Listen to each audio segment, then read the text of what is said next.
बिस्मिल्लाहिर्रहमानिर्रहीम अस्सलामुअलैकुम वरहमतुल्लाहि वबरकातुहू। दोस्तों, आज कुछ लोग अल्लाह के नबी हज़रत मोहम्मद सल्लल्लाहु ताला अलैहि वसल्लम पर सवाल उठा रहे हैं कि अल्लाह के नबी ने अपनी ज़िंदगी में 9 शादियाँ क्यों की और 53 साल की उम्र में 9 साल के हज़रत आयशा के साथ निकाह क्यों किया। इस बात को लेकर ऐसे लोग अल्लाह के नबी के सामने गुस्ताखी कर रहे हैं। ऐसे लोग आज के हमारे इस वीडियो को आखिर तक ज़रूर देखें। इंशाअल्लाह आपकी सोच बदल जाएगी और फिर आप कभी भी किसी से इस तरह का कोई सवाल नहीं करोगे। और आप सबसे भी यही गुजारिश है कि अगर आपको अल्लाह के नबी से सच्ची मोहब्बत है तो आप इस वीडियो को दिल से एक लाइक करें और कमेंट बॉक्स में या रसूल अल्लाह लिख कर शेयर भी कर दें, ताकि ये वीडियो ज़्यादा से ज़्यादा लोगों के पास में पहुँच जाए और उनकी गलतफहमी दूर हो जाए। तो चलिए दोस्तों, शुरू करते हैं। प्यारे दोस्तों, सबसे पहले तो हम आपको बता दें कि अल्लाह के नबी हज़रत मोहम्मद सल्लल्लाहु ताला अलैहि वसल्लम के आने से पहले पूरे अरब में हर तरह की बुराइयां फैली हुई थी। समाज में इतनी ज़्यादा बुराइयां होने के बावजूद भी कोई भी बुराई आपको छू नहीं पाती थी। इस माहौल में भी आपने अपनी सोच और समझ से अच्छाई और बुराई में फ़र्क करके ख़ुद को बुराइयों से दूर रखा।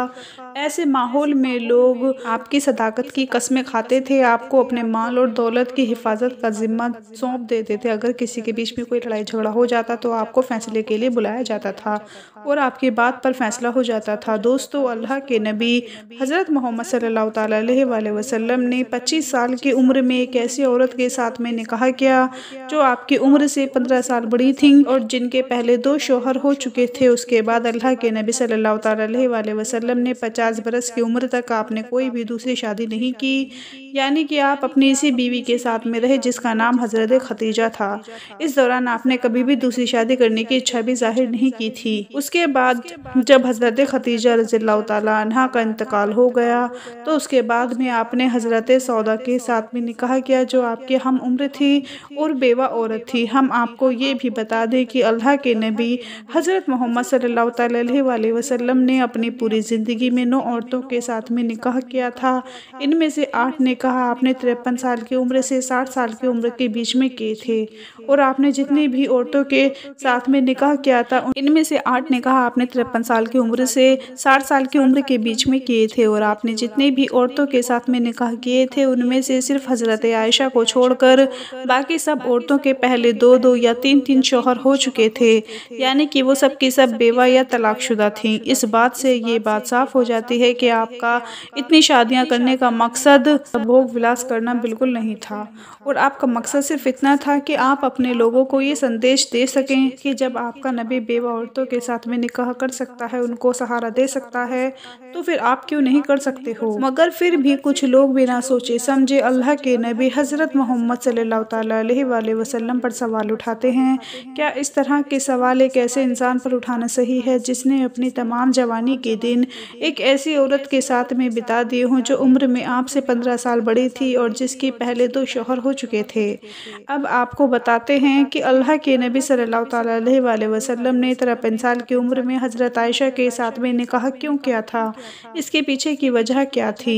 जैसा कि आप सभी को मालूम है कि अल्लाह के नबी हज़रत मोहम्मद सल्लल्लाहु ताला अलैहि वसल्लम अल्लाह के आखिरी नबी हैं, यानी कि आपके बाद में इस दुनिया में कोई भी दूसरा नबी नहीं आने वाला है। इसलिए अल्लाह के हर पैगाम को और अल्लाह के नबी की हयात ज़िंदगी को ज़्यादा से ज़्यादा औरतों और मर्दों तक पहुँचाना बहुत ज़रूरी था। हम आपको बता दें कि अल्लाह के नबी सल्लल्लाहु ताला अलैहि वसल्लम को नबूवत मिलने के 10वें साल रमज़ान के महीने में आपकी पहली बीवी हज़रत खदीजा का इंतकाल हो गया था। उसके 4 सालों के बाद में आपने अल्लाह के हुक्म से ये महसूस किया है कि आपकी ज़िंदगी में कोई ऐसी छोटी उम्र की औरत आए जिसने अपनी आंखें इस्लामी माहौल में खोली हों ताकि उसको अच्छी तरह से तालीम मिल सके और उसके बाद में वो औरतों में इस्लामी तालीम को अच्छी तरह से फैलाने का ज़रिया बन सके।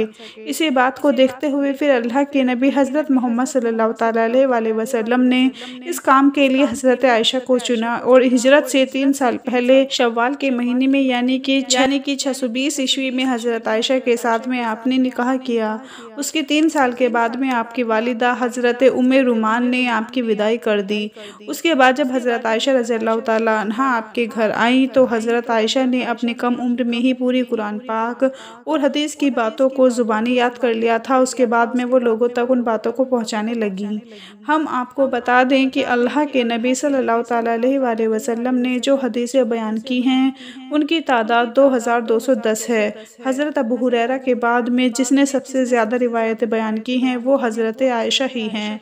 यही वजह है कि आपने हज़रत आयशा के अंदर बचपन में जो समझदारी और जहानत देखी थी उसी वजह से आपने हज़रत आयशा के साथ में निकाह करना पसंद किया था।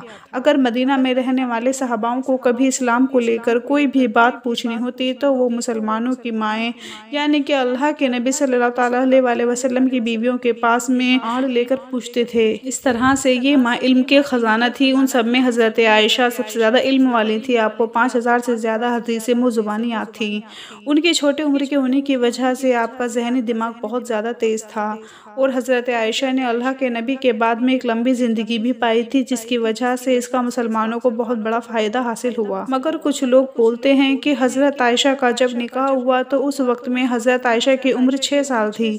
इतनी कम उम्र की लड़की के साथ में अल्लाह के नबी ने निकाह क्यों किया? तो हम आपको बता दें कि ये बात भी झूठ है कि हज़रत आयशा की उस वक्त में 6 साल की उम्र थी। हज़रत आयशा की एक बड़ी बहन थी जिसका नाम हज़रत अस्मा था। वो आपसे 10 साल बड़ी थी और उनका इंतकाल सन 73 हिजरी में हुआ था और जब उनका इंतकाल हुआ था उस वक्त इनकी उम्र पूरी 100 साल थी, यानी कि हिजरी बरस शुरू होने के वक्त में हज़रत अस्मा की उम्र 27 से 28 साल थी और इस तरह से हिजरी बरस की शुरुआत होने की वक्त में हज़रत आयशा की उम्र 17 या 18 साल थी, जबकि सन 2 हिजरी में हज़रत आयशा की शादी अल्लाह के नबी के साथ में हुई थी। इसी हिसाब से देखा जाए तो हज़रत आयशा की शादी 19 या 20 बरस की उम्र में हुई थी। अब अगर ये मान भी लिया जाए कि हज़रत आयशा की उम्र शादी के वक्त में 9 साल थी तो इसमें भी कोई चौंकने वाली बात नहीं होनी चाहिए, क्योंकि उस वक्त में अरब के परंपरा के मुताबिक लड़कियों के साथ में इस उम्र में शादी की जा सकती थी। वहाँ के मौसम और खान पान की वजह से अरब में लड़कियाँ बहुत ही जल्दी बड़ी हो जाती थी, मतलब कि इस उम्र में उनका मेंस्ट्रुअल साइकिल शुरू हो जाता था, यानी कि उनके हैज़ आने शुरू हो जाता था। इसी वजह से फिर उनकी शादी भी जल्दी कर दी जाती थी। ऐसे में अगर आप भारत की तुलना अरब के साथ में करोगे तो आप ये जानकर हैरान हो जाओगे कि भारत और अरब की लड़कियों की प्यूबर्टी में बहुत फ़र्क है। और यही नहीं, आज से 1400 साल पहले इतनी कम उम्र में शादी होना एक आम सी बात थी और ये तारीखी हकीकत है कि उस वक्त पूरे यूरोप में, एशिया, अफ्रीका और अमेरिका में 9 साल से 14 साल के बीच में लड़कियों की शादी कर दी जाती थी। इसी वजह से सेंट ऑगस्टाइन ने जिस लड़की के साथ में शादी की उस लड़की की उम्र 10 साल थी। किंग रिचर्ड ने जिस लड़की के साथ में शादी की थी उसकी उम्र 7 साल थी। तो इन सब बातों से ये बात साफ हो जाती है कि उस ज़माने में इस उम्र में लड़कियों के साथ में निकाह करना एक आम सी बात थी और उस वक्त इसको कोई गलत भी नहीं समझता था। और यही नहीं, वर्तमान सोच से भी पता चलता है कि लड़कियां 9 साल से 15 साल के बीच में कभी भी बालिग हो सकती हैं, यानी कि अपनी जवानी की उम्र को पहुंच सकती हैं, यानी कि लड़कियों की हैज़ आना शुरू हो सकती है। इस तरह से भी देखा जाए तो उस ज़माने के हिसाब से ये निकाह करना गलत नहीं था, मगर आज कुछ लोग सोचे समझे बगैर अल्लाह के नबी सल्लल्लाहु अलैहि वसल्लम की शान में गुस्ताखी करने में लगे हैं। उम्मीद करती हूँ कि इस वीडियो को देखने के बाद में आपके सारे सवालों के जवाब आपको मिल गए होंगे और अब आप कभी भी अल्लाह के नबी जैसे पाक हस्ती पर कोई सवाल नहीं उठाओगे। आपको ये वीडियो अच्छा लगा हो तो दिल से एक लाइक करें और इसे शेयर ज़रूर कर दें ताकि और भी लोगों के पास में ये जानकारी पहुँच जाए। आपका वीडियो देखने के लिए बहुत बहुत शुक्रिया। अपना ख्याल रखिए, अपनी दुआओं में याद रखिए, 5 वक्त की नमाज़ पढ़िए। अल्लाह हाफिज़।